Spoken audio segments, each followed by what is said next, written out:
What's up, everyone? Welcome to the Power Play with CJ. I just want to focus in on the Lake Erie Monsters winning the Calder Cup down in the AHL and what it means for the future of the Columbus Blue Jackets. There's been some talk about, Columbus is that team is going to take a next step. I've been saying that for 3 years now, but I really like what I saw in the playoffs from a lot of their prospects. Like Oliver Bjorkstrand, for example, looked very good in the 12 or 13 games he played in the NHL this season, and he's a guy I've been a fan of since he played for the Portland Winterhawks in the Western League. And I thought he should have gone a little bit higher than he did in the draft, and I think he's going to be a great player at the next level.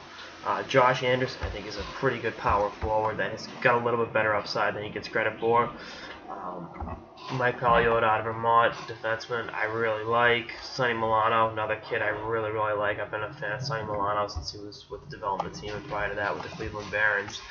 But the one player I am most excited about from this group is Zach Werenski of the who played at Michigan this season.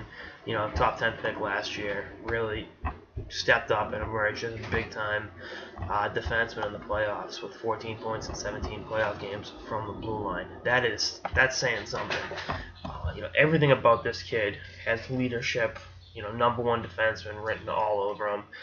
And I've seen him play in person a couple times with Michigan, and I was around him this year with Team USA at the WJC camp, and I can't tell you how impressed I was with the kid. I mean, he really was he was a man amongst boys during that camp, and just the way he conducted himself on and off the ice was like, all right, this is a kid I want to build an NHL blue line around. And when you look at what Columbus already has on defense with Seth Jones, with Ryan Murray.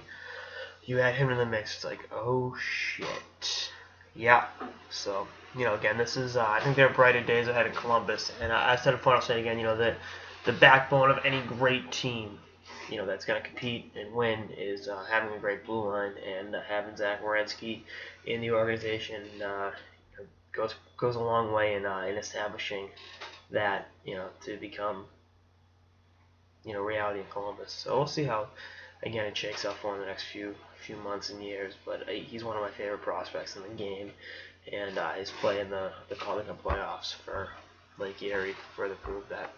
Anyway, that's all I got. So to the Power Play with CJ. Stay tuned for episodes throughout the off season and beyond. Later, guys.